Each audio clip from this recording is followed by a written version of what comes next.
Assalamualaikum warahmatullahi wabarakatuh. Perkenalkan, saya Hanifah Riyada, mahasiswa PMM dari Universitas Negeri Malang. Saya berada di kelompok 4 bersama 3 teman saya lainnya, yaitu Hani, Haris, dan Sylvia. Kami akan menjelaskan secara singkat tentang struktur tanaman yang ada di sekitar rumah masing-masing. Kebetulan sekali saat ini saya sedang berkunjung ke rumah kakak yang ada di Kota Bontang, Kalimantan Timur. Nah, di depan rumah kakak saya ada salah satu tanaman yang menarik perhatian dengan keindahan warna bunganya. Kira-kira tanaman apakah itu? Dan inilah tanaman yang saya maksud. Ini adalah tanaman tapak dara.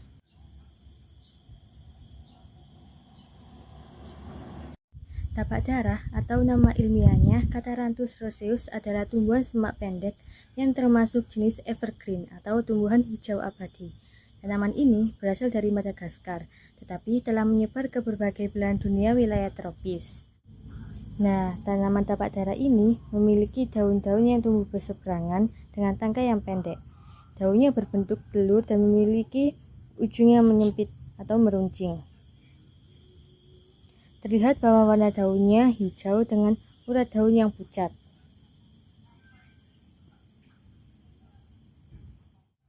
Tanaman ini mempunyai batang yang berbentuk bulat dengan bagian pangkalnya berkayu. Permukaan batangnya rata, arah tumbuh batang tanaman ini condong, dan pola percabangan dari tanaman ini simpodia. Pada tanaman ini mempunyai sistem perakaran yang serabut atau radix adventitia dan mempunyai warna kecoklatan.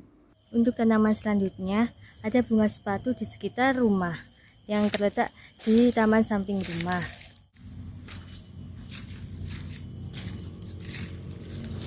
Ini dia tanaman bunga sepatu. Bunga sepatu memiliki nama latin Hibiscus rosa sinensis. Tanaman ini merupakan tanaman hias yang biasanya tumbuh di dataran rendah sampai pegunungan yang berasal dari Asia Timur. Bunga ini memiliki berbagai variasi warna yang cantik dan dapat tumbuh subur di wilayah tropis dan subtropis. Bunga sepatu dapat tumbuh bertahan selama tahunan. Tanaman ini termasuk perdu, tumbuh tegak, dan tingginya mencapai kurang lebih 3 meter. Pada bagian batang berbentuk bulat, keras berkayu, diameternya mencapai kurang lebih 9 cm. Batang mudanya berwarna ungu, setelah tua menjadi putih kotor. Kemudian daun, berdaun tunggal, tepi daun beringgit unik, ujungnya runcing dan berpangkal tumpul, memiliki panjang daun 10 hingga 16 cm dan lebarnya mencapai 5 hingga 11 cm. Warnanya ada yang hijau muda dan hijau tua. Selanjutnya akar.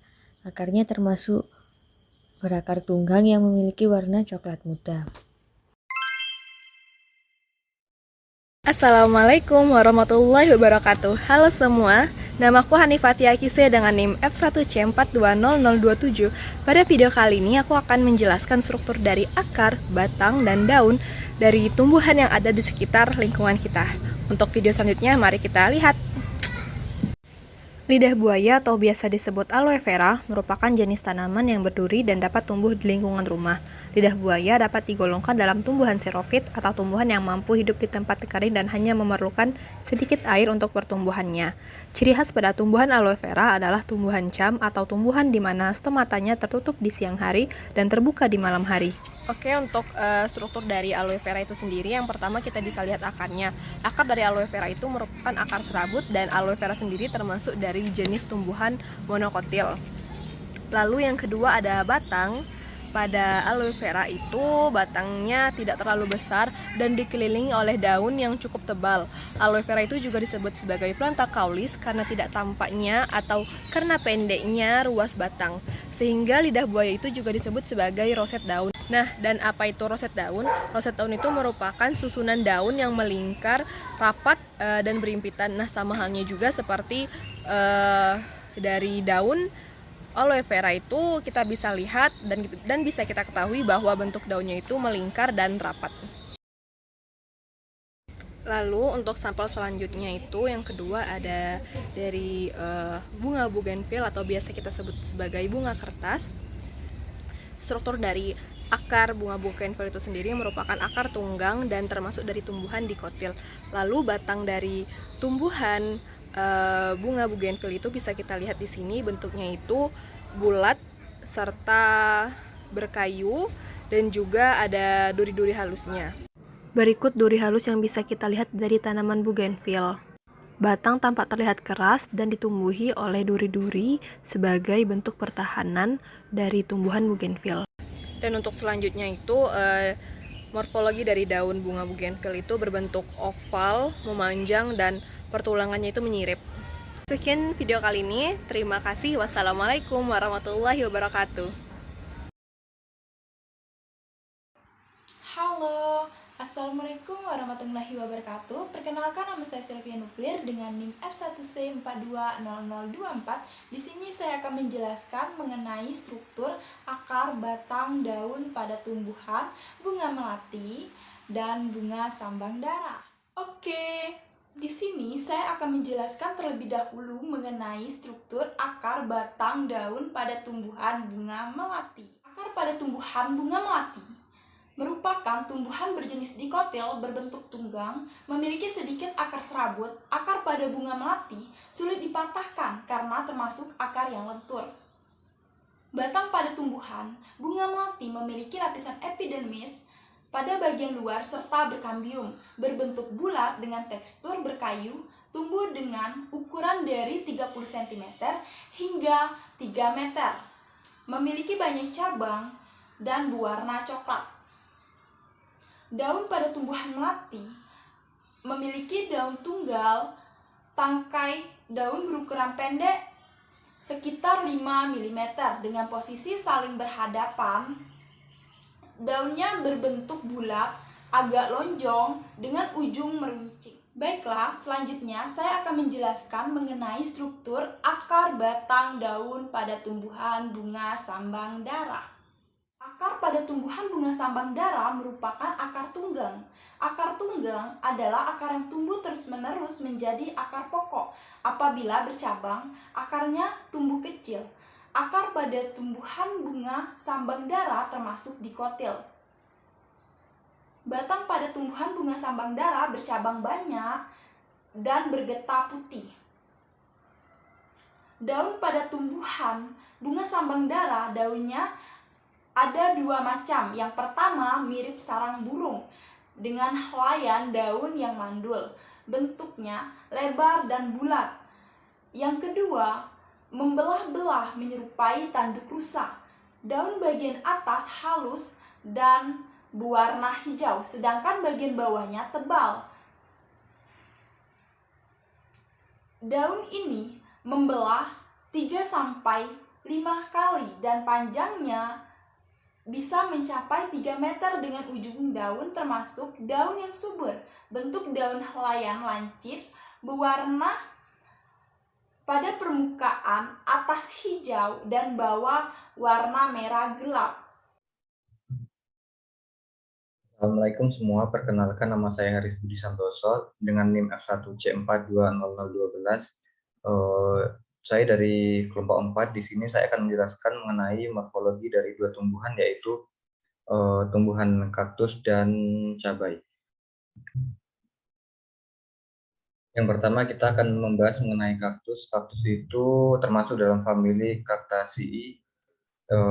Kaktus itu secara morfologi akarnya itu merupakan akar serabut, akar tunggang, dan akar bercabang. Ada beberapa varietas spesies pada kaktus yang menyebabkan perbedaan jenis akar tergantung letak geografis tumbuhnya juga. Batang kaktus itu berbentuk bulat, silindris, bulat papak, dan ada juga yang panjang seperti tiang. Ukurannya bervariasi dari ukuran pendek sampai ada yang berukuran lebih dari 10 meter.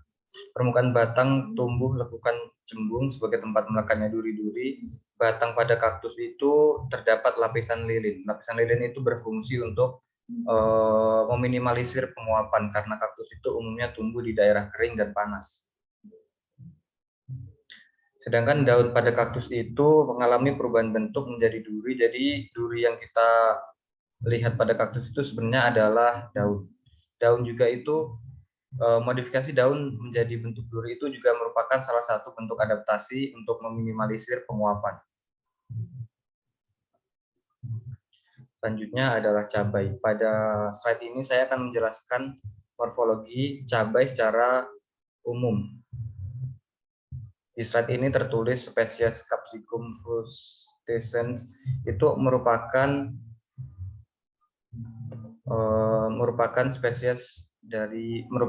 nama Latin dari cabai rawit. Namun morfologi yang akan dibahas di sini merupakan morfologi tumbuhan cabai secara umum. Akar cabai itu memiliki sistem perakaran sabut. Pada akarnya itu terdapat seperti bintil-bintil yang hasil simbiosis unsur nitrogen dengan beberapa organisme.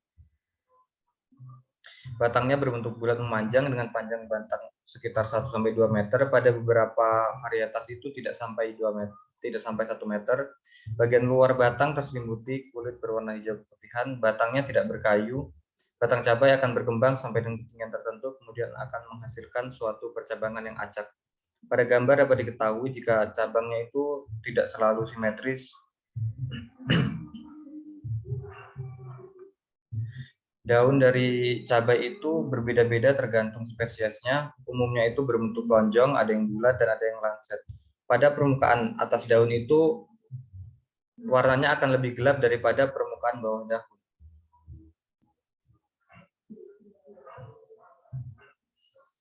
Daun cabai itu memiliki ukuran 3-11 cm dengan lebar 1-5 cm. Tergantung spesies, tapi tidak hanya spesies, dapat juga dipengaruhi oleh unsur hara pada tanah dan lokasi geografis tempat tumbuhnya cabai.